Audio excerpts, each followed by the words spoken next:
Bismillahirrahmanirrahim. Assalamualaikum warahmatullahi wabarakatuh. Waalaikumsalam warahmatullahi wabarakatuh. Segala puji bagi Allah, salawat dan salam semoga terlimpah kepada junjungan kita Nabi besar Muhammad sallallahu alaihi wasallam, beserta keluarganya, para sahabatnya, orang-orang yang setia di jalannya sampai yaumul kiamat nanti. Semoga kita termasuk umat baginda Muhammad yang beliau banggakan, sebagaimana diriwayatkan dalam satu hadis, la tazalu ta'ifatun min ummati zahirina 'alal haqq la yadurruhum man khalafahum wa man khadalahum ila yaumil qiyamah wa hum zahirun. Tidak akan pernah putus mata rantai umatku mereka yang senantiasa zahirina 'alal haqq, membuat al-haq itu terang benderang di hadapan manusia. Untuk orang-orang sekualitas itu, kata baginda Muhammad, la yadurruhum man khalafahum wa man khadalahum ila yaumil qiyamah wa hum zahirun. Allah menjamin tipu daya musuh Allah itu tidak akan bisa menghancurkan mereka.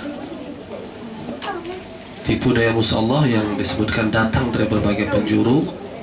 Kalau ada orang sudah totalitas hidupnya di jalan Allah, tentu contoh tertingginya adalah para nabi.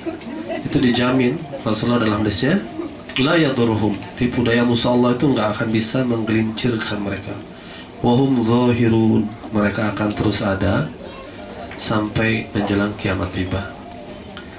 Jadi kita berada, Pak Iman dengan Bu Arum yang saya hormati, dan juga para jamaah ESB yang sekarang berada di Brisbane, nggak beda dengan yang berada di Mekah, Madinah, atau di Amerika. Semuanya bisa menyandang predikat itu kalau kita memenuhi prasyarat itu. Sehingga hadis ini sesungguhnya memberikan semangat kepada kita, optimisme. Di zaman politik seperti apapun, umat Muhammad itu bisa menggapai satu derajat yang luar biasa. Satu derajat yang kehidupan mereka itu dalam hadis Nabi tadi dijamin. Dijaminnya apa? Kalau dia tidak menang di dunia, yang kemenangan Islam, yang kedua adalah pilihannya mereka syahid di jalan Islam. Jadi para sahabat Rasulullah SAW, ketika ayat Al-Quran berbicara tentang uswatun hasanah, laqad kana lakum fi rasulillahi uswatun hasanah liman kana yarjullaha wal yawmal akhir wa dzakarallaha katsira. Sungguh telah ada contoh teladan yang baik pada diri Muhammad untuk kalian. Untuk siapa? Liman kana yarjullah, orang yang punya obsesi Allah itu menjadi obsesi pertama. Terlepas kita student, terlepas kita dosen, terlepas kita politisi, tapi ada obsesi utama yang berkecamuk dalam jiwa kita, itu yarjullah. Orang yang yarjullah punya harapan kepada Allah, wal yaumil akhir, lintasan perspektifnya sampai ke hari akhir, wa dzakarallaha katsira, maka akan ada ciri banyak mereka mengingat Allah. Apa kemudian ayat itu bersambung? Ayat itu bersambung kepada tentang manusia-manusia yang perjuangannya berat. Ada ulama tafsir yang mengatakan, mengaitkan keteladanan Rasulullah itu dikaitkan dengan situasi perjuangan. Karena ayat berikutnya tentang perjuangan berat. Perjuangan ketika orang beriman dikepung oleh pasukan sekutu. Ahzab itu pasukan sekutu. Walamma ra'al mu'minun al-ahzab, nah ayat tadi itu disambung dengan ayat ini. Ketika orang beriman itu melihat pasukan mengepungnya, ya, waktu itu pasukannya pasukan perang ya, tapi kalau kita lihat dalam konteks godaan duniawi itu ya pasukan itu ya segala macam yang mengepung kita ini. Qalu, mereka mengatakan apa? Hadza ma wa'adana Allah rasuluh. Sahabat pada waktu perang Ahzab, perang Parit itu ketika terkepung, ada satu fenomena orang beriman yang berbeda dengan orang umum. Kalau orang umum itu ketika kondisi terkepung dan menunggu kematian, mereka menyesal, melarikan diri, pemikiran-pemikiran untuk menyelamatkan diri. Tapi ayat ini mengatakan walamma ra'al mu'minuna al-ahzab, ketika orang beriman itu melihat pasukan yang mengepungnya, ungkapan mereka apa? Qalu, mereka berkata, hadza ma wa'adana Allah wa rasul. Inilah yang dijanjikan Allah dan Rasul. Jadi seakan-akan kehidupan yang dikepung dengan segala tantangan itulah mereka sudah tahu. Itulah yang dijanjikan Allah dan Rasul. Jadi kualitas iman para sahabat itu begitu ketemu masalah berat yang mengepung dia, udah tahu Allah dan Rasul sudah kasih tahu sejak lama. Wa sadaqallahu wa rasuluh, maha benar Allah dan Rasulnya. Di ujung ayat itu apa? Wa mazadahum illa imana wa taslim. Tidak bertambah di hati mereka itu kecuali wa mazadahum illa imanan, iman dari Pak Iman, wa taslima, dan penyerahan diri. Keimanan dan penyerahan diri. Nah, ayat ini ya berikutnya disambung tentang kalau sudah kondisi berat seperti itu, yang bisa bertahan adalah orang yang tadi. Kenapa orientasi akhirat itu menjadi begitu penting? Ayat ini menceritakan minal mu'minina rijalun sodaku ma'ahadullah alaih. Di kalangan orang beriman itu ada orang yang sudah berjanji pada Allah. Jadi ciri orang beriman itu adalah orang yang tekan kontrak pada Allah. Kontraknya apa? Dikatakan minal mu'minin, ya nggak semua orang beriman ini berarti. Minal mu'minina rijalun, nggak semua orang beriman. Ada di antara orang beriman itu. Kalau hadis Nabi tadi mengatakan istilahnya zohirin al-haq, yang kita buka tadi, yang menzohirkan kebenaran, ada kualitas itu. Di Al-Quran bicara minal mu'minin, di kalangan orang beriman itu ada yang apa? Kata orang Arab, qaidah solbah. Qaidah solbah itu pilar terkuat. Kalau bangunan itu betonnya itu, Pak. Kaki betonnya. Rumah dihancurkan, yang lain hancur. Yang akan belakangan hancur itu kaki betonnya. Yang kira-kira qaidah solbahnya apa mereka itu? Rijalun sodaku ma'atullah alaih. Orang-orang yang tekan kontrak pada Allah. Faminhum man qadha nahbahu. Sebagian mereka yang gugur di perjuangan Allah, mati syahid. Sebagian mereka menunggu-nunggu untuk gugur di jalan Allah. Nah, saya buka pengajian kita dengan ayat itu karena saya sadar betul tentunya teman-teman yang di luar negeri, di lingkungan orang-orang yang mayoritas non-muslim, ya, dengan budaya, dengan macam-macam, punya anak, punya sekolah, kita pengaruh yang luar biasa. Saya berharap teman-teman, apalagi Pak Iman, sudah ada orang senior kita di sini, orang tua kita, masih membawa satu obsesi besar, ya, masih terus menyimpan satu obsesi besar. Obsesi menjadi yang disebut di Al-Quran tadi, orang beriman yang kata Nabi zohirin al-haq, menzohirkan al-haq. Pengajian ini salah satu tempat menzohirkan al-haq yang perlu kita jaga. Nah, Bapak Ibu, ikhwat akhwat sekalian, itu pembukaan saya untuk pesan saya kepada diri saya dan kita semua.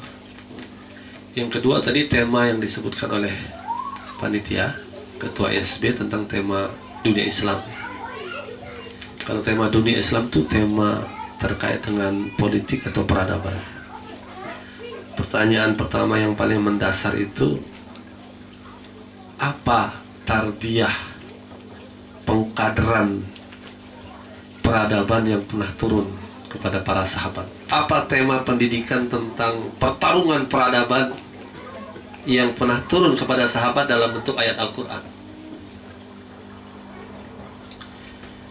Kalau kita balik ke zaman Nabi, kita sebut tahun keempat kenabian, itu berarti periode Mekah. Karena di Mekah Rasulullah itu kurang lebih 12-13 tahun, di Madinah 10 tahun.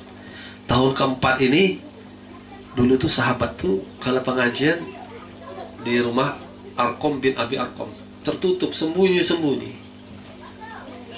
itu sholat sembunyi-sembunyi. Tapi yang menarik, Bapak Ibu sekalian, yang menarik adalah apa? Yang menarik ketika mereka sedang sholat sembunyi-sembunyi, sedang belajar akidah itu, turun ayat di tahun keempat itu. Rasanya kalau ukuran manusia seperti lompatan. Seakan-akan ayat itu kalau ukuran kita belum saatnya diajarkan kepada para sahabat. Temanya apa? Tema perang peradaban. Di Mekah saja belum berkuasa, di Mekah masih ditindas, sholat masih sembunyi-sembunyi, budak masih disiksa, Parsi Romawi entah jauh di mana di sana. Tapi kenapa kok turun ayat yang berbicara tentang peradaban? Tahun keempat kenabian. Apa tuh? Surah Ar-Rum. Surah Ar-Rum itu ulama menyebutkan turunnya tahun keempat kenabian. Belum lagi bicara partai politik, belum bicara apa itu. Karena masih sembunyi-sembunyi dakwah. Apa ayatnya? A'udzubillahi minasyaitonir rajim. Alif Lam Mim, ghulibatir Rum fi adnal ardi wa hum min ba'di ghalabihim sayaghlibun fi bid'i sinin lillahi al-amru min qablu wa min ba'd wa yawma idzi yafrahul mu'minun bi nasrillah yansuru may yasha wa huwal azizur rahim. Alif Lam Mim. Ghulibatir Rum, telah dikalahkan bangsa Romawi. Fi adnal ard wa hum min ba'di ghalibihim sayaghlibun. Di negeri yang dekat mereka setelah kalah dia akan menang. Siapa yang mengalahkan? Itulah perang adidaya Parsi dan Romawi. Turun suratnya pada tahun keempat kenabian. Sahabat masih susah di Mekah. Mereka setelah dikalahkan akan menang. Fi bid'i sinin. Bid'i sinin itu kata ulama, hitungan ulama Arab itu bahasa Arab, bid'i sinin itu 3 sampai 9 tahun. Fi bid'i sinin lillahil amru min qablu wa min ba'd. Di tangan Allah lah segala urusan sebelum terjadi atau setelah terjadi. Wa yawma idzi yafrahul mu'minun. Ketika Romawi yang ahlul kitab menang melawan penyembah berhala, penyembah api, itu orang beriman ikut senang. Minasrillah, dengan pertolongan Allah, yang suruh mayasya wa wal azizur rahim. Allah maha perkasa dan maha penyayang kepada orang beriman. Bapak ibu sekalian, yang menarik dari ayat ini adalah ketika ayat itu turun, Abu Bakar Siddiq itu langsung bertaruh kepada orang kafir. Karena orang kafir itu ketika Parsi menang, orang kafir Quraisy itu merasa satu aliran, penyembah api dengan penyembah berhala. Mereka senang. Orang beriman sedih waktu Romawi kalah. Lalu dikatakan dia itu bibit sinin, akan berbalik nanti setelah 3 sampai 9 tahun orang beriman yang akan menang. Abu Bakar Siddiq terkenal dengan orang yang membenarkan firman Allah dan Rasulnya. Dia sama orang kafir bertaruh. Tapi taruhannya bukan karena niat judi, karena niat dia yakin ayat ini benar. Fikir isi bertaruh, ini akan berubah. Ternyata peperangan berikutnya terjadi dalam di antara 3 sampai 9 tahun, tahun ke-7 kejadian itu Romawi memenangkan. Jadi pertaruhannya Abu Bakar menang gitu. Nah, sekilas juga di ayat ini, yang kemudian ayat ini menjadi penelitian modern, Bapak Ibu sekalian. Pada waktu itu orang nggak tahu apa yang disebut dengan fi adnal ard. Peperangan itu Romawi Parsi itu terjadi di adnal ard. Adnal ard itu orang Arab hanya tahu waktu itu negeri yang terdekat, dekat. Makna kedua ard itu, adnal ard itu negeri yang rendah. Tapi orang nggak paham dulu tuh. Terjemahan yang paling make sense itu adalah negeri yang dekat, dekat dengan tanah Arab. Sekarang penemuan modern itu negeri terendah. Kenapa? Terjadi di Laut Mati. Kalian sudah berkunjung ke Laut Mati? Kita berdiri di titik Laut Mati itu 400 meter below the sea. Kita tuh berdiri 400 meter itu permukaan air laut tuh. Bumi terendah di muka bumi ini, yang flat yang ada di muka bumi, ya laut mati. Maka garamnya kental, orang berenang tidur aja, ngapung. Anak boleh ketemu juga pun. Ini anak art yang sekarang ini punya makna bukan dekat, ternyata itu mutar-mutar. Tapi kita nggak bahas itu. Kita bahas tentang apa? Bahwa pendidikan politik tentang perang peradaban itu sudah diajarkan pada tahun keempat kenabian. Wa min ba'di ghalamin sayqlibun. Setelah kalah akan menang. Disebut apa? Lillail amru min qablu wa ba'd. Urusan Allah sebelum dan sesudah. Seakan-akan ayat itu mengatakan itu perang peradaban. Nanti kalian yang akan ketemu sama mereka. Kok orang 4 tahun masih dijajah sudah diajarkan tentang pertarungan peradaban. Padahal sholat aja masih sembunyi-sembunyi. Di Mekah saja belum berkuasa.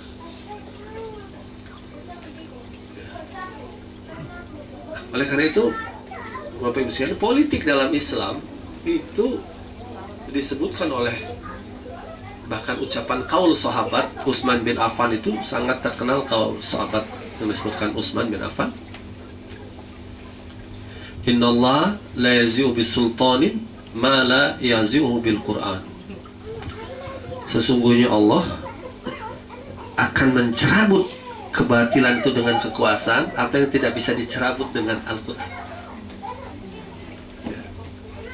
Jadi dalam perspektif sahabat Utsman bin Affan, Al-Quran dan kekuasaan itu kayak tangan kita, dua wajah dalam satu mata. Al-Quran tidak bisa lepas dari kekuasaan. Kenapa? Kalau lepas dari kekuasaan, buktinya apa? Buktinya mereka terusir dari Mekah ke Madinah. Karena tidak ada kekuasaan. Kalah kekuasaan. Diperangi dalam perang Badar. Balik ke Mekah, bisa balik kenapa? Kekuasaan mengalahkan.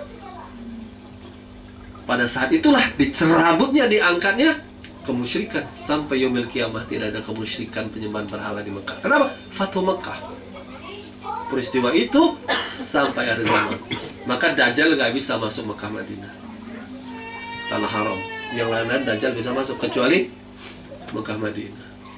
Kenapa? Karena kekuasaan. Maka sahabat Utsman mengatakan, Innallaha yazi'u, Allah akan mencabut dengan kekuasaan apa yang tidak bisa jadi. Al-Quran mengajarkan tentang cara hidup yang baik dan benar dunia akhirat, tetapi dia tidak akan eksis kalau tidak ada dukungan kekuasaan.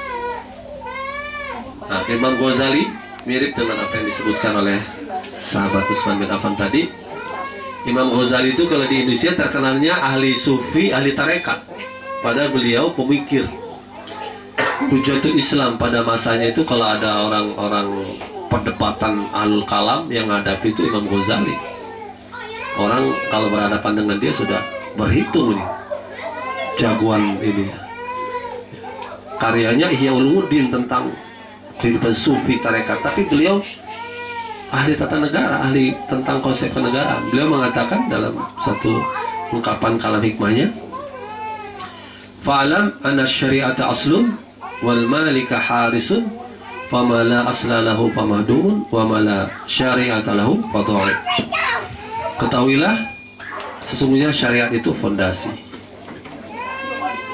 dan penguasa itu penjaga fondasi. Apa saja yang tidak ada fondasi akan runtuh, dan apa saja yang tidak punya penjaga akan hilang. Jadi antara syariat dengan penjaganya itu dua hal ya. Nah inilah posisi pertama kita melihat kalau kita bicara tentang peradaban, tentang dunia Islam, tentang apa? Pentingnya menggabungkan. Dan penggabungan itu terjadi idealitanya di zaman Rasul dan para sahabat. Rasulullah SAW dan para sahabat. Sebagai khairu ummah, ukhrijat linnas ta'muruna bil ma'ruf wa tanhauna 'anil munkar wa tu'minuna billah. Ya, idealita bergabung. Kenapa Khulafaur Rasyidin itu ya menjadi idealita setelah Rasul menjadi idealita yang luar biasa? Karena penggabungan antara kekuasaan politik dengan ketakwaan itu luar biasa. Sekarang banyak orang berkuasa tidak bertakwa, orang bertakwa tidak berkuasa.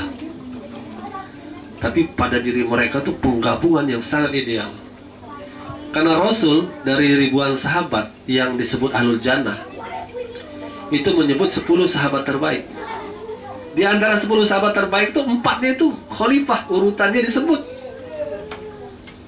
Abu Bakar Siddiq, Umar bin Khattab, Utsman bin Affan, Ali bin Abi Thalib, Abdurrahman bin Auf, Sa'ad bin Abi Waqqas, Abu Ubaidah bin Jarrah, Talha, Zubair, Said bin Zaid. 10. 4-nya itu khalifah. Jadi kenapa itu menjadi generasi ideal? Kekuasaan bergabung pada orang yang paling takwa di masyarakat itu. Nabi diganti ke 4 generasi paling takwanya, yaitu orangnya. Jadi khalifah. Nah, sulitnya zaman kembali ke ya. Tapi ciri zaman itu, kata sahabat Umar bin Khattab, siapa saja yang mengamalkan ciri generasi utama itu, mereka masuk jadi generasi utama. Apa? Ta'muruna bil ma'ruf wa tanhauna 'anil munkar wa tu'minuna billah. Memerintahkan yang ma'ruf, mencegah yang mungkar, kamu beriman pada Allah. Masuk itu khairul ummah. Kalau kata sahabat Umar bin Khattab, khairul ummah itu ciri. Dia ada di generasi sahabat Rasul, tapi dia akan terus ada siapa saja yang memiliki ciri itu. Disebut ta'murun. Apa? Memerintah. Siapa yang bisa memerintah? Pemerintah. Jadi ada rahasia kekuatan di balik itu. Bapak memerintah anak. Pemilik perusahaan memerintahkan anak buah. Jadi ketika bicara ta'muruna bil ma'ruf, maka Islam itu agama yang sangat menghargai kekuatan, tetapi dalam aplikasinya untuk kebaikan. Maka Nabi mengatakan al-mu'min al-qawi ahabbu ilallah. Mukmin yang kuat lebih dicintai Allah daripada al-mu'min al-dhaif. Maka Umar bin Khattab yang hijrahnya nantang orang itu lebih punya gengsi. Ketika Hamzah masuk Islam, Umar masuk Islam tuh sahabat tuh punya gengsi. Wah, ini 2 orang yang pemberani. Ya, Hamzah itu bahkan disebutkan Asadullah, gelarnya itu Asadullah. Ya. Dan Asadullah Hamzah itu ya meninggalnya juga sebagai singa, ya, hancur di jantungnya. Ya. Abu Jahal saja ditempeleng sama Hamzah di depan Ka'bah kan, karena menghina Rasulullah kan. Ya, dia hobinya apa? Sejarah Hamzah itu orang kaya, perlente, hobi memanah, hobi berburu, nggak peduli tuh dakwah keislaman, belum peduli dia. Bahwa ponakannya nyebarin agama, belum peduli dia. Hobinya apa? Pokoknya dia perlente, gagah, kaya, berburu aja. Dia punya dunia laki-laki lah. Tapi begitu pulang, pembantunya Hamzah mengatakan, ya tuanku, tahu nggak apa? Ponakanmu ditempeleng, dihina sama Abu Jahal di depan Ka'bah.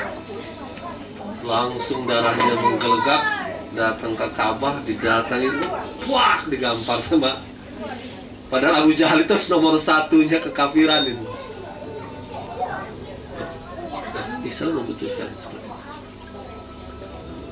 Dalam konteks kita tadi, tema politik kita, saya ingin kembali, apapun kerjaan kita, apapun diri kita, ya kita ingin kembalikan Islam dalam wajahnya yang utuh. Ya, sebenarnya pengajian kita kalau tentang politik tadi, apa mau salat dulu kita? Udah. Ada subuh. Azan subuhnya Mekah ya. Imsak. Tadi sebenarnya Isanya udah dari tadi. Oh gitu. salah ini. Ini waktu itu. Tapi kalau jamaah bareng boleh juga nanti ya. Iya. Disunahkan kalau pertemuan sebelum bubar, jamaah tetap jalan. Pengajian jalan nggak apa-apa, tapi begitu bubar tetap berjamaah sholat. Ya. Mau maghrib, mau isya, kalau pertemuan kita lewat dari waktu itu, tapi tetap berjamaah sholat. Saya lanjutkan ya. Jadi mari kita melihat Islam dalam pesannya utuh. Islam itu agama yang udkhulu fis silmi ka'afah, betapa lengkapnya. seluruh ajaran. Ya. Nah, Bapak Ibu sekalian, kalau tadi bicara, kemudian kita bicara masuk ke dalam konteks dunia Islam, ya, kita sudah bicara betapa pentingnya politik. Politik itu menjadi dua wajah Quran dengan kekuasaan itu menjadi luar biasa. Dan sudah muncul di masa sahabat itu luar biasa. Praktek. Dan praktek di zaman itu dianggap oleh sejarawan sebagai praktek yang tidak bisa tertandingi oleh zamannya. Kenapa?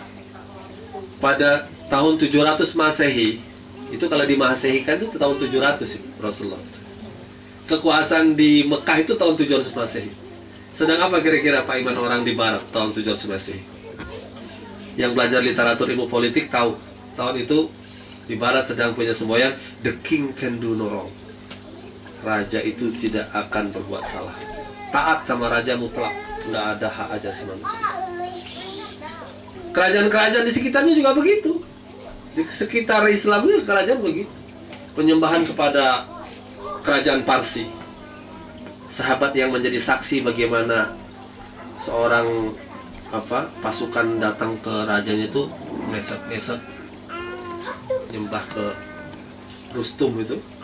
Kan sahabat itu diutus Rasul datang, sahabat siapa lupa saya namanya, bukan kan saat pemimpin perangnya, ini sahabat yang diutus sebagai dai, saya lupa namanya. Dia disuruh Rasulullah diutus sebagai dai untuk nemui Parsi. Tapi orang di Parsi itu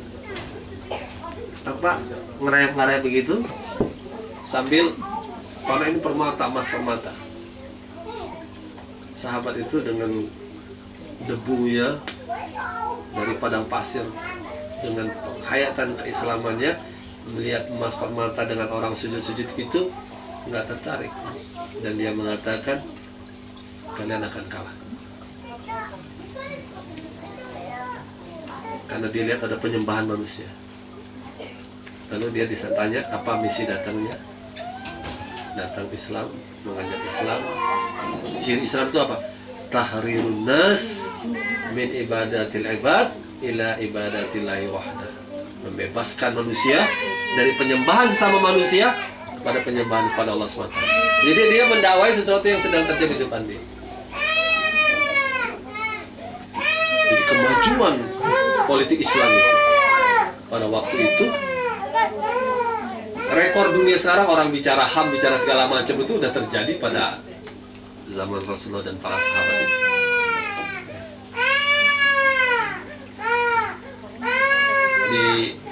Kalau Bapak Ibu baca kekhilafahan Islam sampai zaman Umar bin Abdul Aziz, prestasi mereka itu yang sudah mereka lakukan itu sudah masuk ke fase penghormatan HAM. Di Barat nggak ada urusan HAM. Apa HAM? Seorang budak Kipti yang dicambuk sama anak gubernur ngadu ke Madinah, itu HAM. Kalau individu komplain terhadap haknya, itu HAM. Bukan satu kaum dijajah, bukan. Satu individu, orang Kipti Nasrani, merasa haknya ditindas karena pacuan kuda anak gubernur kalah. Anaknya Amr bin Al-As kalah. Tersinggung anaknya gubernur, dipukul si budak Kipti ini. Datang dia ke Madinah. Kenapa? Karena dia dengar ini penguasa Islam di pusat itu orang adil banget. Siap? Umar bin Khattab. Individu datang dari Mesir. Bayangkan dulu nggak naik pesawat, datang dari Mesir ke Madinah, melaporkan. Dipanggil sama Umar bin Khattab, dipanggil anaknya. Keluarlah kata-kata Umar yang sekarang menjadi doktrinnya HAM, yang dianggap mutiara HAM. Tanya betul, balas katanya. Suruh pukul lagi, kisos. Terus kata Umar, ya Amru, kalau anakmu kamu begini lagi, kamu yang saya cambuk. Mata ta'abattumun nas waqad waladtuhum ummahatuhum ahrar. Sejak kapan kamu perbudak manusia, padahal mereka telah lahir dari rahim ibunya sebagai orang merdeka. Jadi kemerdekaan individu itu bawaan dari lahirnya, dia udah bawa. Waqad waladatuhum ummahatuhum ahrar, ibunya telah melahirkan orang merdeka.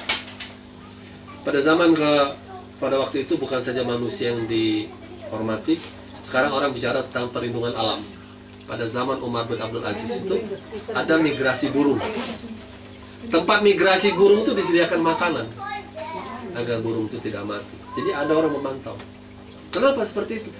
Karena di zaman Umar bin Khattab pun pernah mengatakan ketika dia jadi khalifah, kalaulah ada satu anjing mati di satu tempat karena dia kelaparan, aku takut aku sebagai khalifah akan ditanya tentang. Jadi bukan hak asasi manusia, binatang yang sekarang saya ketika di Sydney tahun 2000 melihat di stasiun Sydney ada anjing agak kurap lah gitu, kayak di Bali fotonya ditulis siapa yang memperhatikan nasib anjing ini. Fotonya foto Bali. Begitu anjing itu saya ingatnya bukan itu, saya ingat perkataan sahabat Umar bin Khattab. Jadi sebenarnya kemajuan pencapaian khairul ummah itu pencapaian yang tidak bisa dilampaui oleh sejarah manapun. Sampai kiamat disebut khairul ummah, pencapaian mereka tidak bisa dilampaui. Prestasi kemanusiaan, keadilan, kesejahteraan, kejujuran, keteladanan.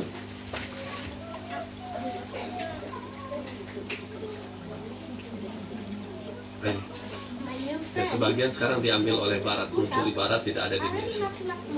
Nah, yang saya ingin sampaikan kemudian adalah Rasulullah menyebutkan zaman Islam itu memang akan berputar. Nggak bisa terus-terusan bertahan kayak sahabat khairul ummah itu. Rasul menyebut 5 zaman.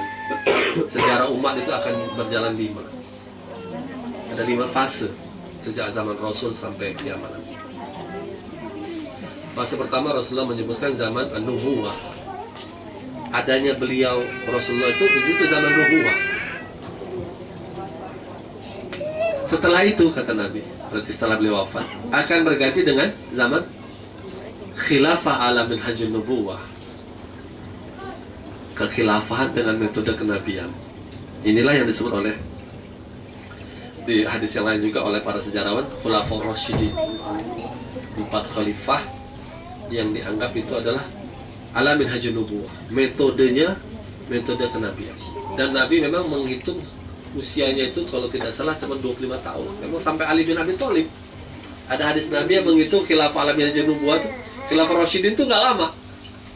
Kalau dihitung oleh sejarawan berakhir pada masa Ali bin Abi Thalib. Setelah itu bukan khilafah ala minhajun nubuwah. Ulama sejarawan menambah, hanya kalau mau ditambah khilafah kelima itu terputus berganti, agak terputus Muawiyah Yazid, terus Umar bin Abdul Aziz, cicitnya Umar. Dia bukan cucunya, cicitnya Umar. Itu yang dianggap khilafah kelima. Tapi sebenarnya zamannya sudah berubah ya. Jadi pertama kenabian, periode pertama kata Nabi. Setelah wafat Nabi, khilafah ala minhajun nubuwah. Metode khilafah itu arti pengganti Nabi dengan metode kenabian. Yang ketiga kata Nabi, malikan adon, kerajaan yang menggigit. Jadi sudah disebut itu fenomena akan muncul kerajaan dalam hadis Nabi, malikan adon. Yang keempat kata Nabi, malikan jabriyah, malikan jabarian, kerajaan yang sombong, yang diktator. Nah yang menarik, yang kelima Rasulullah menyebutkan akan kembali lagi kepada khilafah ala minhajun nubuwah. Akan datang lagi periode ini, kekhilafan dengan metode kenabian. Jadi kalau tadi judulnya peradaban, jalan peradaban kita ini kemana nih, jalan sejarah kita ini? Rasulullah sudah wafat, ganti khilafah ala minhajun nubuwah, khulafur rasyidin. Sudah selesai. Malikan adhan. Apa? Ulama menyebut apa ciri malikan adhan itu? Dia kerajaan, berarti sudah ada apa? Turun-temurun. Terus di belakang disebut adhan, menggigit. Beberapa ulama sejarawan mengatakan itu masa di mana Al-Quran Sunnah masih dipegang sebagai aturan kehidupan, tetapi penyelenggara negaranya tidak ideal. Kalau Khulafaur Rasyidin, aturan Quran Sunnahnya berjalan, penguasanya orang ideal. Nah kalau yang ini penguasanya yang mulai adon, menggigit, dia mencubit, sudah ada kezaliman. Itu selesai malikan Jabarian. Jabarian itu sombong atau diktator. Nah, ada yang mengukur nih, kapan fase itu?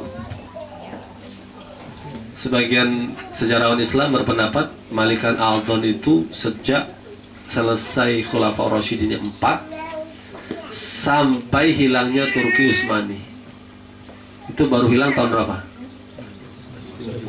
1923. Jadi kalau ada kakek nenek kita umurnya berapa? 23 ke sekarang berapa tuh ya? 77 tambah 14 80 91 ya. Ya, kalau dia 90 dia pernah hidup di zaman kekhilafahan tuh. Nah, setelah itu malikan Jabarian. Quran Sunnah nggak digunakan, orangnya juga sombong. Tren di dunia internasional beralih. Setelah kekhilafan itu, dia beralih. Memang kekuasaan dunia. Kita hidup tidak di zaman umat Islam berkuasa. Ya. Kita hidup di mana Barat menguasai. Ya kita sekarang ini hidup di zaman kemalikan Jabariyah. Kalau kita hidup di zamannya Islam berkuasa, orang Barat tuh datang ke Spanyol belajar berobat sama Ibnu Sina, Ibnu Khaldun, Ibnu Farabi. Ya. Dalam beberapa sejarah disebut toilet di dalam rumah itu baru ada di sejarah Islam. Mereka nggak punya toilet sebelumnya. Nggak kenal toilet itu sejarah Islam yang duluan. Walaupun sekarang bersihan toilet mereka ya. Kita toilet mereka orang bisa tidur ya saking bersihnya. Ya. Terus perpustakaan. Sekarang kita berbondong-bondong ya ke Brisbane, luar biasa perpustakaan. Dulu perpustakaan yang dibangga-banggakan oleh literatur Eropa sama yang ada di dunia Islam itu sejarawan mengatakan jumlah perpustakaan yang ada di Eropa sama perpustakaan yang ada di rumah seorang ulama, banyakkan di rumah ulama itu. Bukan di dunia Islam ya, di rumah ulama itunya lebih banyak daripada jumlah buku yang dibanggakan di Eropa pada zaman itu. Jadi kita perlu juga menata diri kita, jangan sampai kita kena apa? Inferiority complex. Kita tahu mereka maju bagus, tapi kita juga sadar bahwa penyelamatan dunia ini ya Islam. Kebetulan saja sekarang roda watilkal ayamu nudawiluha bainan nas, roda itu selalu diputar. Waliya'lamallahu alladzina amanu minkum wa yattakhidhu minhum syuhada. Allah putarkan peradaban itu, menang kalah. Untuk apa? Untuk ada yang beriman berjuang di dalam Allah dan ada yang mati syahid. Jadi sebenarnya tidak terlalu penting zaman itu jaya Islam itu, atau Islam itu tidak jaya. Yang dipentingkan apa? Kamu itu orang bertakwa, mau di atas mau di bawah kamu bertakwa. Kalau Islam sedang jaya, kamu nggak bertakwa, nggak ada gunanya juga. Abdullah bin Ubay itu sehari-hari ketemu Rasul, tapi meninggal sebagai munafikin. Ya kita nggak pernah ketemu Rasul, tapi mudah-mudahan dengan keimanan kita itu orang yang dibanggakan Rasul. Kata Rasul, aku bangga dengan ikhwani. Bukankah kami ini ikhwanmu ya Rasul? Tidak, kalian sahabatku. Ikhwanku itu adalah orang yang tidak menjumpai aku, tapi mereka mencintai dan beriman kepadaku. Jadi yang bentuk sahabat yang beriman atau ikhwani, nggak penting ketemu sama Rasul kalau dia mati sebagai kafir, mati sebagai munafik. Nggak ketemu tapi meninggal sebagai orang beriman. Nah, sejarah Islam ini berputar seperti itu, dan kita berada di sejarah di mana kejayaan Islam itu turun. Jabarian itu penguasa dunia ini tidak hidup dengan nilai Al-Quran Sunnah. Orangnya juga begitu. Kapan masa akan berbalik lagi? Nah ini juga ya belum terjawab. Baru tahun 23 untuk khilafah sampai sekarang sebenarnya belum terlalu lama ya. Tapi fenomena Arab Spring memulai orang berpikir, apakah Arab Spring ini transisi? Nah ini yang gaib, kita nggak tahu. berapa lamanya periode ini untuk masuk kepada periode kelima tadi, Pak Iman? Apa periode kelima tadi? Kembali lagi pada periode kedua kan. Khilafah alamin hajudun. Nah, yang terpenting apa? Kita ikut mengantarkan. Nah, tadi kita katakan, yang terpenting bukan hidup di zaman Rasul, mati sebagai munafik, bukan. Tidak bertemu Rasul, mati sebagai ikhwani, kata Rasul. Diaku Rasul sebagai ikhwanku, saudaraku. Ikhwan itu dalam bahasa Arab akhi, saudara kandung. Akhi, ukhti itu untuk sebutan saudara kandung. Ini kalau di Inggris kan brother, sister ya. Dalam bahasa Arab itu kan saking dekatnya disebut akhi, ukhti, itu seperti saudara kandung. Nah, itu yang terpenting. Kalau zaman yang keempat itu belum hadir, yang terpenting bagi kita ini kita ikut mengantarkannya, ikut berpartisipasi. Nah, jamaah Indonesia, Muslim Indonesia di Brisbane ngumpul, ini ikut mengantarkan siapa? Anak-anak kita antarkan. Harus lebih bagus dari kita, keislamannya, keilmuannya, ketakwaannya. Apalagi yang menjadi permanent resident. Sudah ada orang tua kita yang rumahnya dari 14 tahun lalu saya udah kesini, sudah tidur di sini. Ya, saya tahu 14 tahun yang lalu beliau sudah. Ya, ini bagian dari, mudah-mudahan jadi amal soleh yang luar biasa, karena orang Indonesia yang permanen di sini, Pak Iman memberikan tempat, Bu Arum. Nah, berapa lagi yang permanen, ada Pak Abdurrahman, ada saudara kita. Saya dengar, saya ketemu singgah di Sydney. Wah, sekarang di setiap kota udah lebih banyak katanya aktivis Islam dibandingkan paling nggak 14 tahun lalu lah, karena ukuran saya 14 tahun lalu itu terakhir ke sini tahun 2000. Udah lebih banyak. Saya ke New Zealand juga, ya komunitas Islam. Karena kata Nabi, Islam itu akan masuk, agama yang kubawa ini kata Nabi akan masuk ke daerah yang ketemu siang dan malam. Seluruh dunia artinya kan. Di mana ada siang dan malam datang ke situ akan masuk. Di rumah orang-orang kaya atau yang miskin. Kita juga optimis nih. Di Brisbane ini. Seingat saya di Gold Coast, situ masjidnya bagus. Ya, mudah-mudahan juga aktivitasnya bagus. Kita bisa nggak kita menjadi satu hamzatul wasal, perantara, ikut melancarkan, bersyirikat, ta'awanu alal birri wat taqwa, bagian dari, ya, kalau sejarah Rasul tadi, Rasulullah ada khilafah alamin hajunubah, khilafah rasyidin, ya, terserang Malikan Adhan, terserang lagi Malikan Jabrian, balik. Nah, balik ini periode kita. Kita ikut mengantarkan ke khilafah alamin hajunubah. Yang di Al-Quran disebut ta'awanu 'alal birri wat taqwa wa la ta'awanu 'alal itsmi wal 'udwan. Tolong menolong kamu dalam takwa. Nah, sekarang terjadi, kalau kita bicara dunia, praktek politik. Apa yang terjadi di Arab Spring? Ya, ternyata tidak begitu mudah ya. Kita kira akan linear aja gitu. Arab Spring, Tunisia langsung. Sekularisasi di Tunisia itu luar biasa. Saya singgah di sana itu, ya, orang PNS itu nggak boleh berjilbab. Melahirkan kalau dia berjilbab aja dipersoalkan, harus buka jilbab. Tunisia itu tumbang pertama di sana, masuk ke Mesir. Mesir, apa itu arti Mesir bagi Timur Tengah? Mesir itu pusat politik, ya, pusat ilmu. Kalau pusat agamanya di Timur Tengah itu 3 pusat itu. Kalau politik, ilmu, Mesir, agama, Saudi, jihadnya, Palestina, itu 3 segitiga. Segitiga sentrum Timur Tengah. Palestina sudah begitu Mesir masuk bergolak, itu artinya apa? Seluruh simbolnya Mesir. Begitu Mesir bergolak, tumbang Hosni Mubarak, itu artinya seluruh Timur Tengah akan tenggelam dengan perubahan. Karena simbol itu Mesir politik. Amerika pegang Mesir. Apalagi Mesir punya tetangga yang mau dibela Amerika adalah Israel. Ya, tapi ternyata ya, tidak linear saja begitu, dihajar lagi dengan yang sekarang. Ya. Nah ini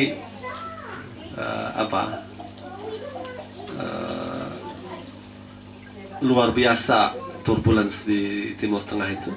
Saya setahun lalu diundang pertemuan tokoh-tokoh dunia Islam dari Indonesia. Sebenarnya yang diundang presiden partai saya, tapi beliau berhalangan, presiden dan sekjen berhalangan, saya yang disuruh hadir. Kita bertemu bagaimana mengupas pergolakan Timur Tengah pasca Arab Spring. Kita ketemu di Lahore.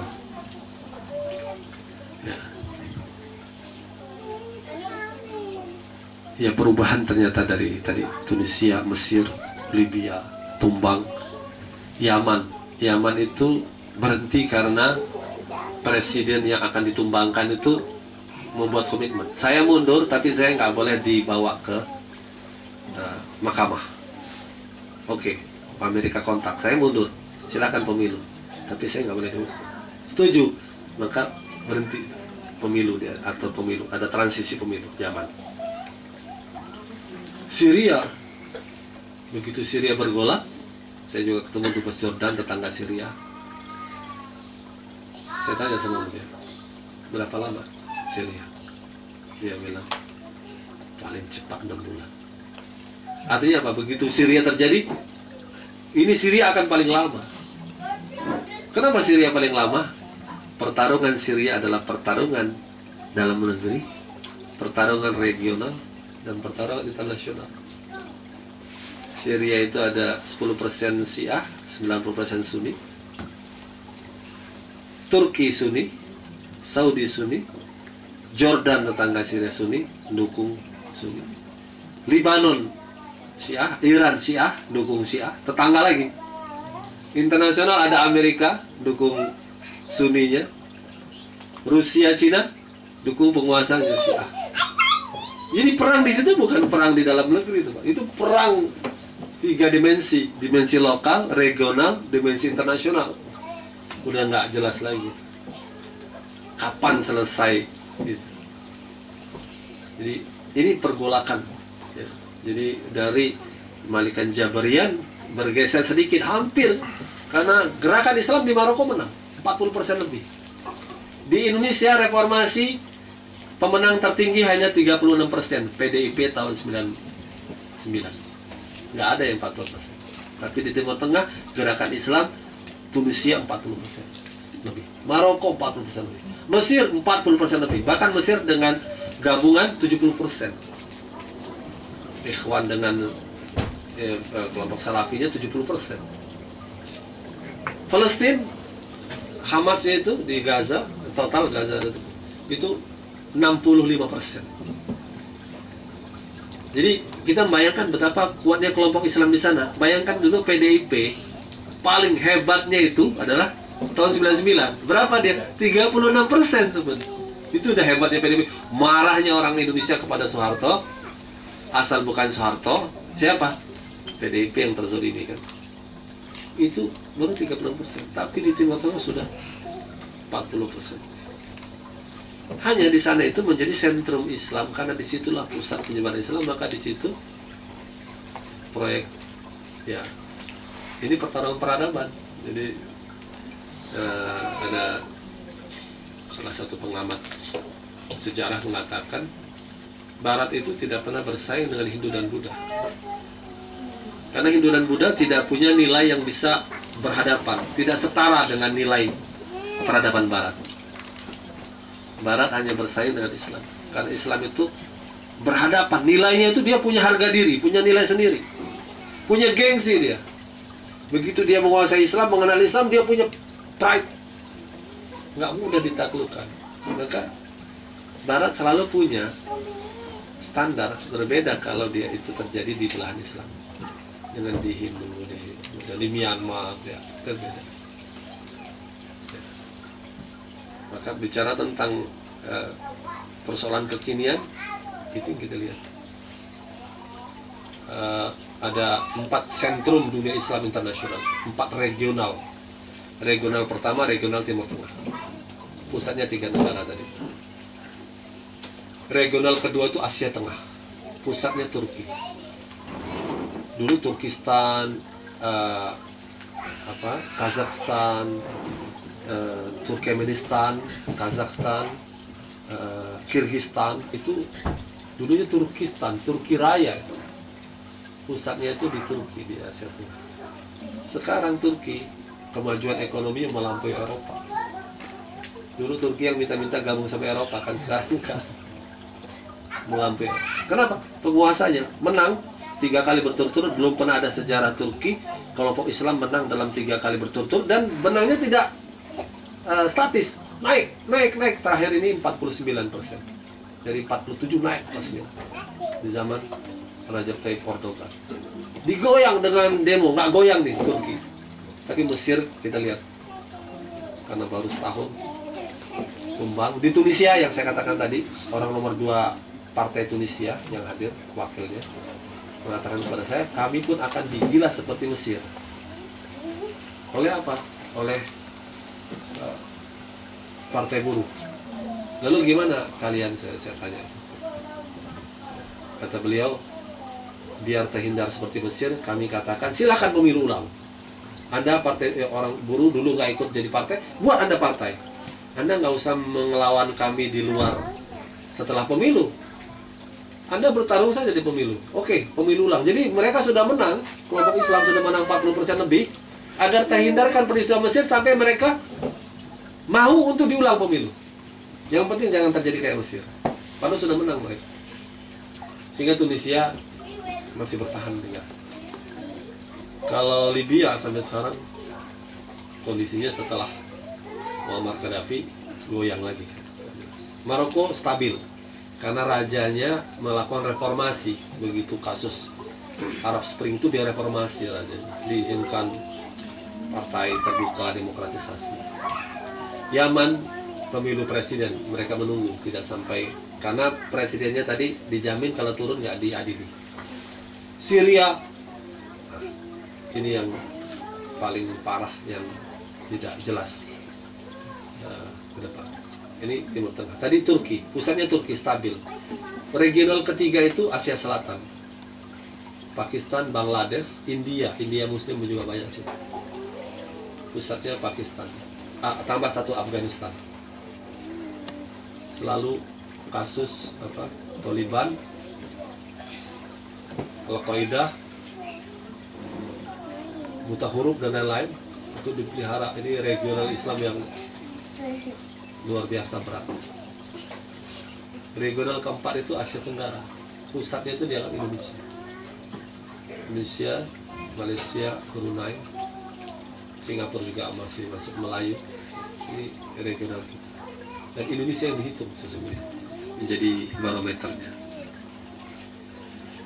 Strategi dunia gimana? Kalau kita bicara perang peradaban, kalau mau menggoncang regional, yang digoncang kepala-kepalanya. Ya tadi di Timur Tengah ya Mesir aja digoncang, dihajar penguasa Mesir, itu berarti apa? Seluruh Mesir goyang lagi. Oh ini belum tentu stabil ini gitu. Turki digoyang tapi kuat, dia nggak jatuh. Bahkan di demo pada tahun lalu digoyang lagi nggak jatuh, bertahan. Ya mungkin ini juga fenomena kalau di Turki ya, karena fenomena orangnya juga relatif terdidik, lalu penguasa yang ada juga membangun ekonomi sukses. Mereka ya religius tapi membangun ekonomi sukses. Ini juga rahasia. Ternyata surat Quraisy itu menyimpan 3 rahasia kepemimpinan sebenarnya. Falyabudu rabbal bait alladzi at'amahum min ju' wa amanahum min khauf. Penguasa itu apa? Misinya kalau dia berkuasa menunjukkan religius, ngajak orang lihat dia itu ingat Tuhan, ingat Allah. Falyabudu rabbal bait. Tapi ada misi kedua, at'amahum min ju', membuat orang tuh bebas dari haus dan lapar. kebutuhan dasar dipenuhi, baru tenang. Turki itu pendekatan keislamannya pendekatan kesejahteraan. Wa amanu min khauf, baru terakhir takut dari ancaman psikologis ya, kejahatan dan lain-lain. Jadi penerapan hukum politik yang adil lah. Tapi perut itu setelah agama itu perut. Jadi politik Islam itu apa? Orangnya agamawan, tapi juga menyelesaikan ekonomi. Jadi nggak benar bahwa politik Islam nggak ngurusin ekonomi, nggak benar. Ketiga, keamanan.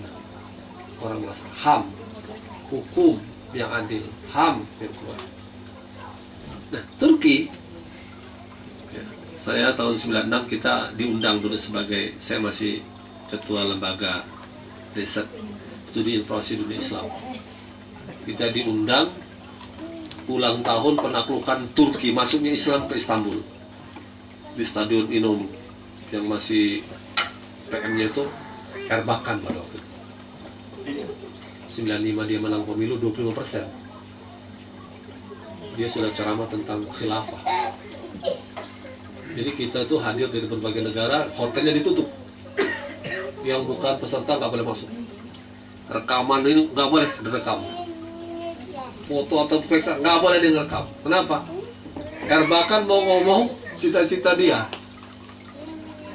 Pada di negara sekuler, apa dia kata?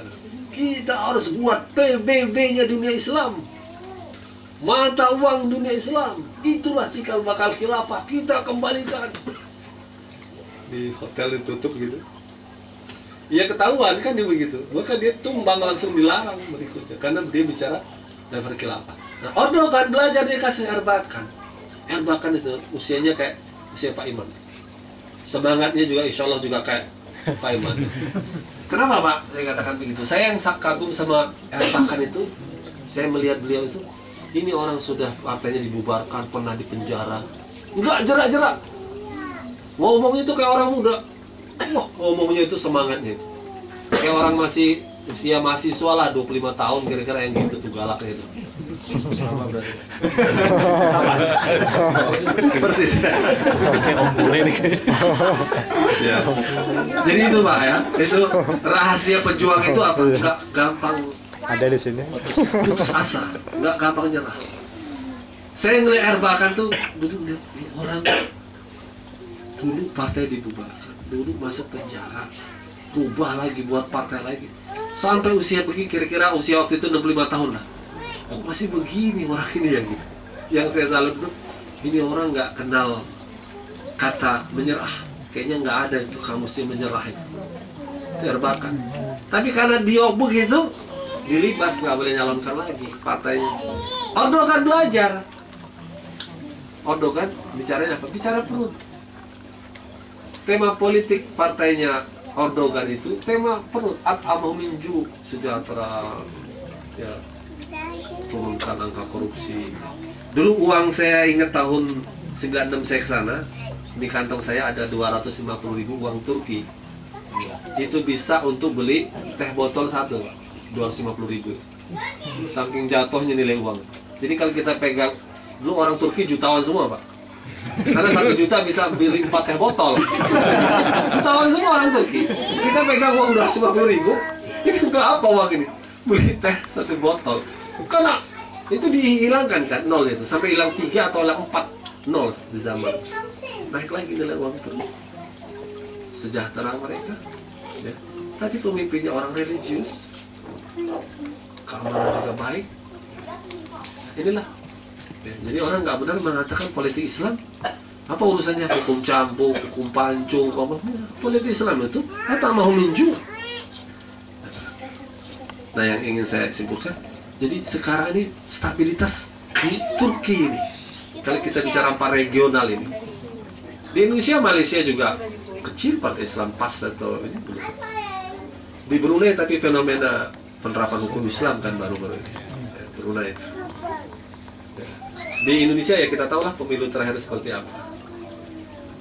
Kalau ada anggota yang sudah 5 kali jadi anggota dewan, saya tanya, kira-kira pemilu yang paling dahsyat money politiknya kapan? Ini sekarang ini. Luar biasa. Jadi ini kondisi Asia Tenggara. Ya. kondisi Asia Selatan lebih berat lagi, Pakistan, Afghanistan, Timur Tengah pusat digonjang, Turki memang yang paling stabil. Di luar itu bagaimana perkembangan dunia Islam? Minoritas Islam itu di negara-negara barat. Saya kira Australia juga walaupun bukan negara barat, tapi kan ini sebenarnya penguasaan dari Inggris ya, Inggris Raya ya kira-kira ya. Ya sampai New Zealand sana kan, Australia, New Zealand. Minoritas Islam. Tetapi ya apa? Fenomena di minoritas Islam ini ya saya kira teman-teman di sini lebih paham. Iya peluang ya yang kita harus manfaatkan yang sedang belajar di luar negeri. Saya kira peluang kalau kita melihat majunya dunia barat ini, apa saja kita ambil aspek ilmu, aspek apa sebenarnya saya katakan tadi periode zaman keemasan Islam sudah pernah melampaui itu. Mediasi dulu kalau orang suami istri cekcok Pak, di zaman kekhilafan itu ada rumah dibuat untuk suami itu tidak tinggal di rumahnya, tinggal di itu dulu. Ada dulu mediasi. Kalau sekarang itu kayak Komnas HAM-nya, kayak perlindungan perempuan, perlindungan anak gitu kan. Dulu kalau ada pembantu atau budak memecahkan piring begini dan pecahkan, ada uang negara untuk menggantinya kepada si tuannya. Negara membantu si budak, si manusia yang untuk membayarnya, bukan karena dia telah memecahkan punya tuannya, itu diatur. Nah, jadi kalau kita yang ada di sini kita pelajarilah kelebihan Barat sebagai dulu pernah bagaimana kita meramunya kembali. Ya, kalau yang balik ke negara Indonesia tercinta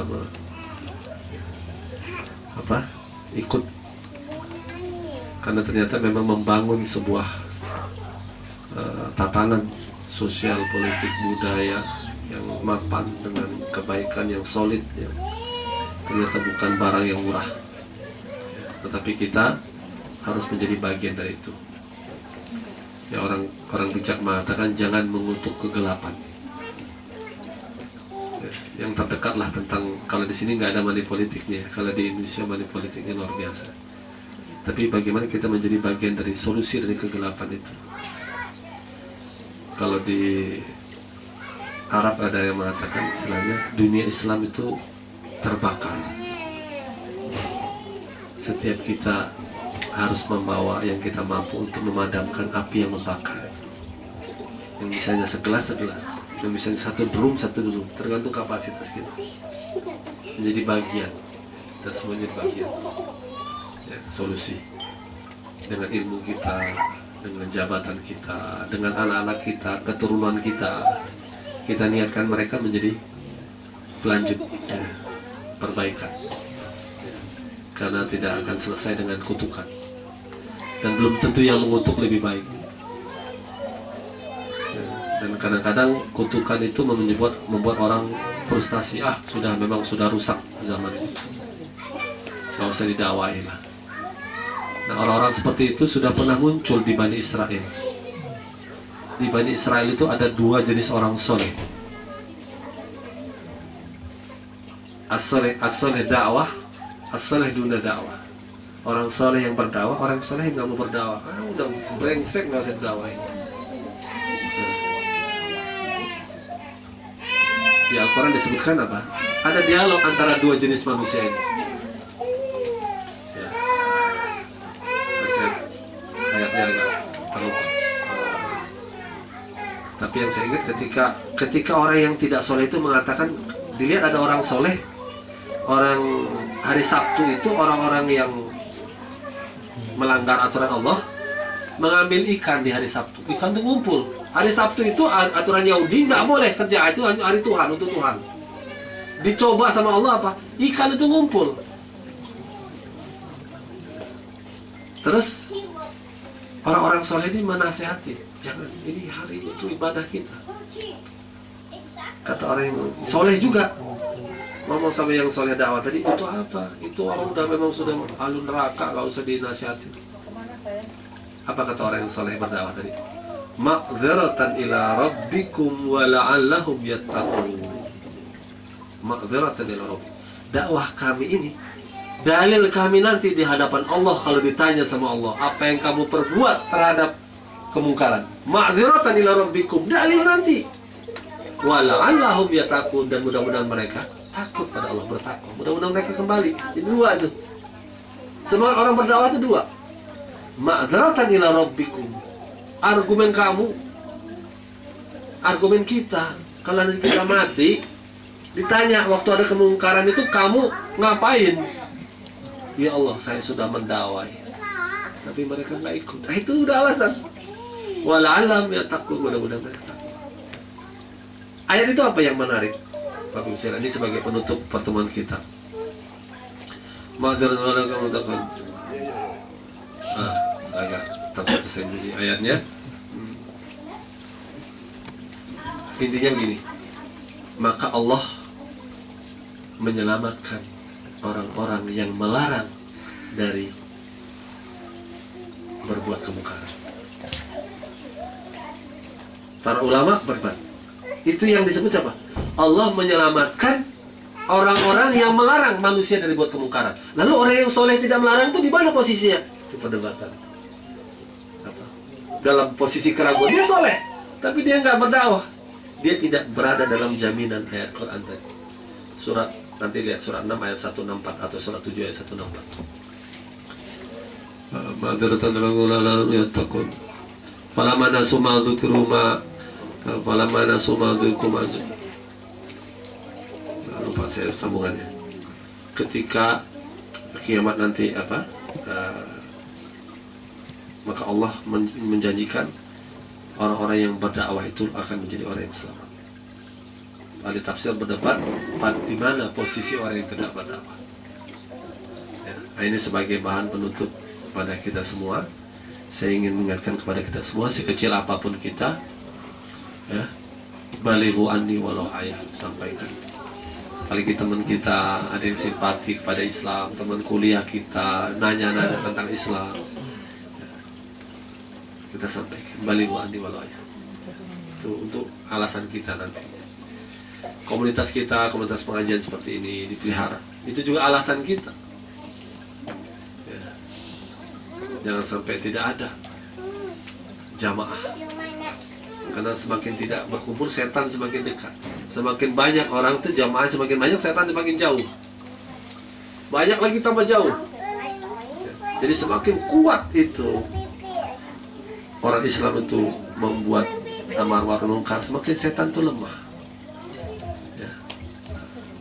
Mudah-mudahan kita semua, apakah yang PR atau yang mahasiswa yang berkeluarga, bisa mengambil peran dalam perjalanan sejarah umat yang disebut oleh baginda Allah tadi. Saya kira itu sudah cukup panjang lebar apa yang saya sampaikan. Mohon maaf kalau kepanjangan. Billahi taufiq wal hidayah. Assalamualaikum warahmatullahi wabarakatuh. Waalaikumsalam. Jazakumullah khairan katsir, Ustaz Muzammil, pemaparan yang begitu menarik ya, begitu syarat akan makna dan khazanah. Selanjutnya adalah seperti yang sudah adalah sesi tanya jawab. Saya yakin ada para jamaah, bapak-bapak, ibu-ibu, Anda yang sudah tidak sabar untuk bertanya kepada Ustaz Muzammil. Padahal saya persilahkan dari bapak-bapak atau ibu-ibu, ada yang mau bertanya?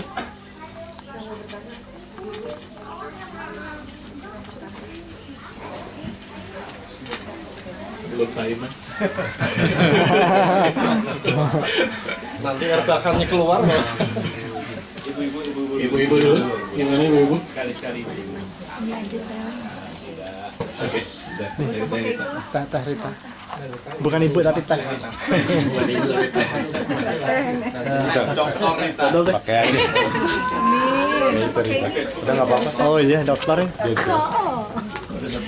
Assalamualaikum warahmatullahi wabarakatuh. Waalaikumsalam. Ini pertanyaannya satu aja, Ustadz, kan selama ini kita melihat banyak seperti kejadian di Syria tadi yang diceritakan, kemudian di Mesir dan sebagainya. Kita kan banyak sekali melihat ketidakadilan gitu ya yang menimpa saudara-saudara kita.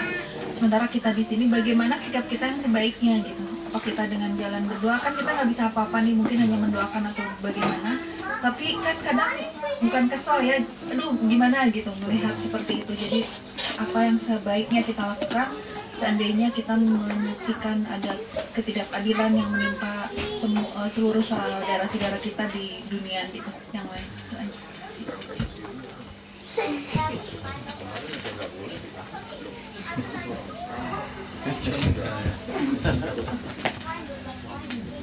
Iya. Ya, sering ini kita ditanyakan seperti ini. Sebenarnya ada beberapa D ini jawabannya. Jawaban yang semua kita mampu itu doa, itu minimal. Kalau tidak ada punya doa, tidak ada pemihakan, sudah tidak ada iman. Jadi adaful iman itu pada pemihakan hati. Apalagi kalau misalnya situasi kita terkepung ya, situasi kemungkaran luar biasa, kita nggak kuat. Ukuran iman yang tersisa itu hati. Kalau hati dia udah nggak berpihak, udah nggak beriman. Kita cuek gitu ya. Wadzalika adaful iman. Ini udah paling lemah nih hati. Maka doa, D itu. Doa. Yang berikutnya kalau bicara di Quran jihad itu ada apa? Dana. Bi'amwalikum anfusikum. D yang kedua, dana. D yang ketiga itu penyadaran dakwah. Kita bisa menyadarkan orang dengan dakwah. D yang ketiga. Kalau dia pejabat, dia bisa D keempat, diplomasi. Ya, sebagai pemerintah atau sebagai DPR, apa statement dia, apa pemihakan dia, diplomasi. Ya. D kelima itu yang mungkin ditakuti oleh Amerika dan lain-lain, darah. Sumbangannya darah, sumbangannya nyawa. Ini yang ditakutkan orang. Ya, ya kalian kelima nggak usah kita bicarakan. Jadi ini kalau full itu ya sumbangan orang seperti itu. Nah minimal apa ada pemihakan kita tadi. Kalau orang sudah memihak ikatan hatinya kepada dunia Islam itu kuat, itu pernah terjadi ulama di Arab itu saking kuatnya hubungan ukhuwahnya kepada bangsa sesama muslim dunia. Itu dia kayak firasatnya Umar bin Khattab. Kejadian kayak Bosnia itu tahu apa yang terjadi di belahan. Umar bin Khattab kan pernah seperti itu. Ketika beliau sebagai khalifah di atas mimbar sedang khutbah Jumat, pasukannya sedang diutus berjihad yang ratusan kilometer jauhnya dari khutbah. Tiba-tiba khutbahnya terputus. Lari ke sana, di balik bukit sana. Ke sana lari. Sahabat yang berkhutbah kaget. Khutbahnya temanya berbeda. Setelah selesai, sahabat Umar ditanya, "Kenapa?" Tiba-tiba aku melihat pasukan muslimin ada yang sedang terkepung. Aku mengomandokan. Dan ternyata pasukan di sana juga mendengar suara Umar Khattab. Itu kenapa? Ketakwaan seseorang itu tadi itu ya kita bicara mukasyafah, ini bukan ilmu pakai pati geni puasa, bukan ini, karena ketakwaan orang. Dia ada ulama Arab juga seperti itu, dia pernah menangis. Kenapa? Dia tiba-tiba dia mendapatkan firasat dia telah terjadi sesuatu di Bosnia. Nah itu juga ukuran kita. Jadi makanya Nabi mengatakan man lam yahtam bi amril muslimin falaysa minhum. Kalau orang nggak punya kepedulian nasib orang beriman, bukan dari golongan mereka. Ada saudara kita di Myanmar, di orang Arakan, orang Rohingya. Ya, disiksanya kayak apa? Hidup-hidup dibakar itu ada. Saya lihat di video. Jadi kalau ashabul ukhdud dibuat parit kan, dimasukin ke parit dibakar. Ini benar terjadi di zaman ini. Usia udah tua, yang perempuan dipukul, yang tua sampai dibakar tuh api itu di tubuh dia, karena dia sudah tua tuh dia diam aja. Mungkin tenaga sudah habis tuh apa ya, disiksa duduk gitu. Api ini sudah tinggal menunggu kematiannya, diam, nggak berontak apa, apinya di tubuh dia. Yang perempuan masih ngejerit dipukul. Jadi minimal doa kita. kita, lebih dari itu tadi dana kita, terus dakwah kita, dakwah itu umum saja, mau tentang kasus, tentang apa sih, diplomasi, nah yang korporatif terakhir. Nah, kali yang terakhir ini ya, saya kira kita ikuti banyak cerita-cerita kasus-kasus yang ya itulah yang ditakuti oleh Barat ya, paling ditakuti oleh Barat ini yang terakhir itu. Yang baru terjadi di sini juga ya. Sekarang banyak orang ke Syria yang menjalur Turki dan lain-lain. Di Indonesia juga begitu. Isu keamanan di Indonesia sekarang banyak pemuda Indonesia masuk ke Syria lewat jalur Turki. Tetapi karena Amerika mendukung kelompok perlawanan ya dibiarkan. Tapi kalau Amerika tidak mendukung kelompok perlawanan ya dihabiskan. Saya kira itu Bu ya, apa yang bisa kita lakukan. Pak Iman udah siap-siap kayaknya mau naik.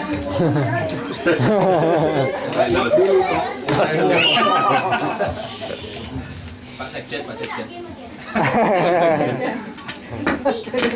Jangan pembukaan lagi loh ya. Ini saya mantan penguasa Arab Spring. Di belakang, teman-teman di belakang. Belakang. Assalamualaikum warahmatullahi wabarakatuh.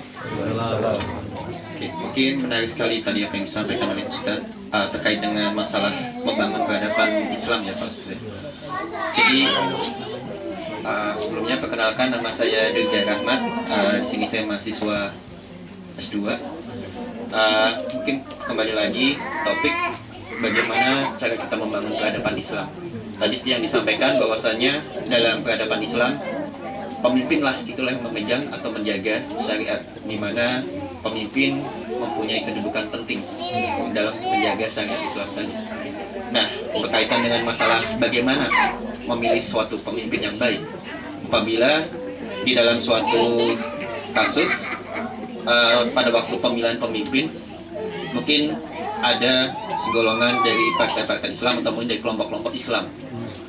Kemudian ada juga mungkin dari pemimpin yang dia bukan berasal dari partai-partai Islam, tapi kita sudah tahu istilahnya sepak terjangnya dia seperti apa gitu kan. Kemudian yang menjadi kendala di sini itu adalah pemimpin atau mungkin dari kelompok-kelompok Islam tersebut sedang terjadi konflik atau masyarakat yang ada di sekitarnya menganggap katanya partai Islam, tapi kok malah terjadi konflik yang tidak sesuai dengan syariat-syariat Islam gitu kan. Nah, kemudian dalam kesempatan itu partai-partai Islam atau kelompok-kelompok Islam tadi itu menyebarkan propaganda bahwasanya ya pilihlah dari yang Islam gitu kan, jangan sampai kita memilih pemimpin yang kafir. Tapi di mata masyarakat itu sendiri dari partai atau kelompok Islam tadi tidak sesuai dengan syariat Islam. Nah, itu menurut tanggapan Ustadz bagaimana Ustadz? Apakah di sini kita tetap sebagai sesama Islam, janganlah kita meninggalkan sama Muslim dan memilih pemimpin yang diajukan oleh partai tersebut, padahal mungkin dari anggapan kita partai yang bersangkutan meskipun memakai embel-embel latar belakangnya adalah Islam, tapi menurut kita itu tidak sesuai dengan syariat. Nah, itu gimana?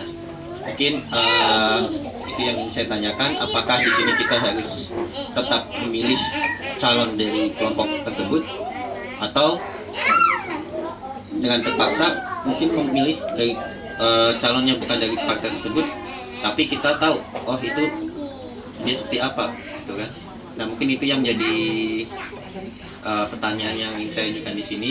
Bagaimana sikap kita atau tanggapan kita sebagai seorang Muslim menanggapi keadaan tersebut. Terima kasih. Assalamualaikum warahmatullahi wabarakatuh. Sudah masuk dalam materi pilpres nih.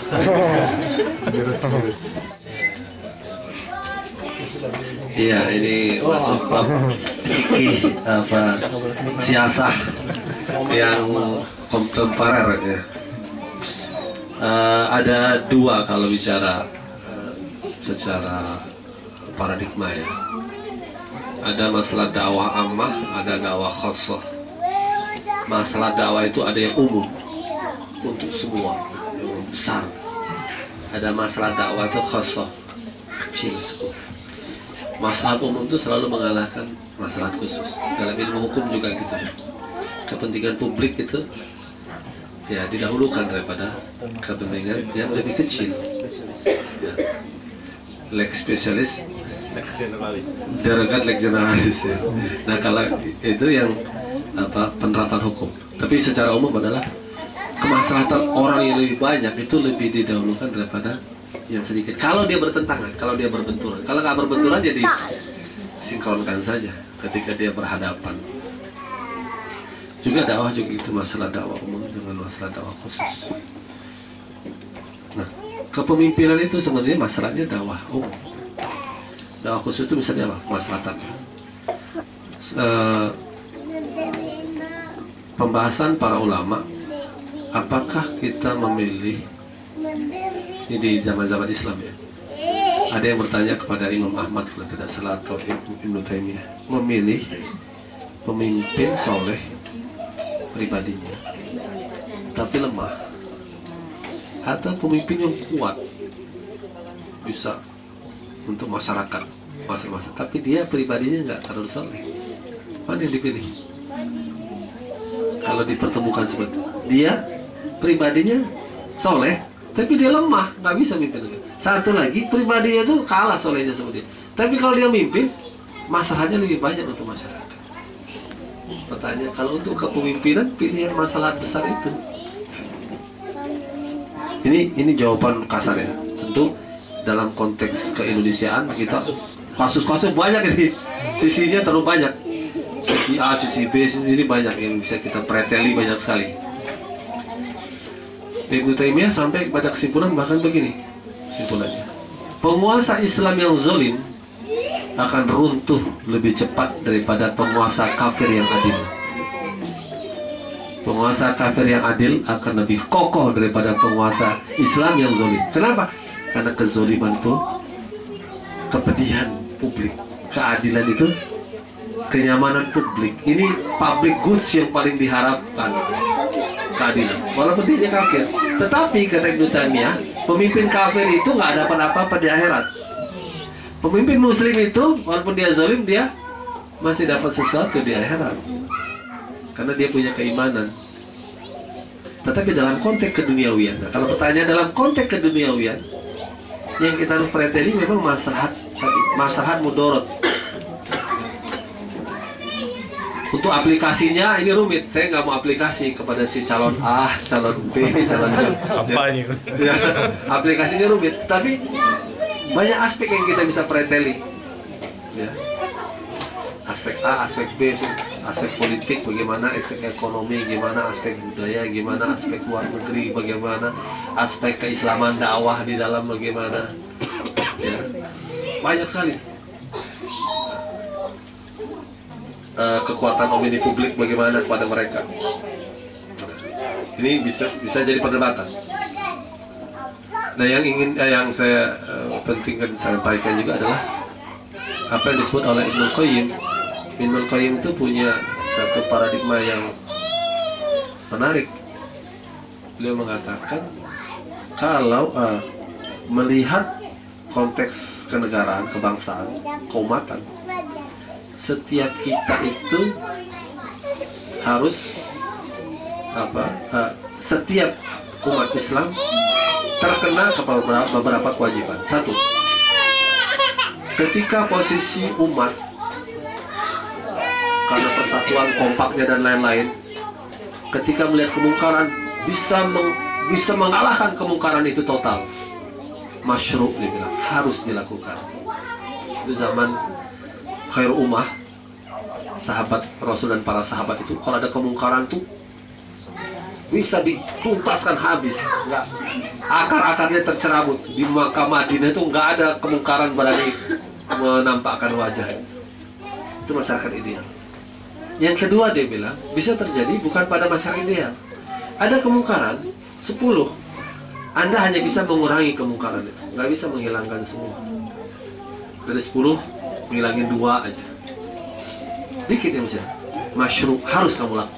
Walaupun kamu cuma bisa ngurangin 1 kemungkaran, 2 kemungkaran, 3 kemungkaran, harus. kamu berpartisipasi. Jangan punya prinsip begini, Islam 100% atau tidak sama sekali. Itu akan apa? Akan frustasi kita dengan situasi. Wah, situasi udah begini, udah percuma berubah juga, paling perubahan harus, kata beliau. Dalam arti kepemimpinan juga gitu, kita pilih yang mana yang bisa menurunkan kemungkaran Indonesia ini, kelemahan Indonesia, menaikkan Indonesia walaupun dalam level yang tidak optimum, tapi kita harus. Nah yang ketiga kata beliau, ketika draw, ada situasi di mana orang seperti istilah orang dari mulut singa ke mulut buaya, sama-sama bahaya. Mau pilih masuk ke mulut singa atau mulut buaya, suruh milih. Kita milih atau aja kan tengah-tengah. Karena sama-sama bahaya. Nah, itu istihad. Di situ wilayah istihad, mau dilakukan atau tidak perubahannya. Keempat, kamu melakukan perubahan tapi kamu mengundang bahaya yang lebih besar. Diharamkan, dilarang. Dilarang melakukan satu perubahan yang mengundang pukulan reaksi yang lebih berat menghancurkan umat. Makanya Nabi di zaman di Mekah dilarang nggak perang, dilarang perang, nggak boleh. Belum kuat, jangan lawan. Pindah Madinah baru diizinkan.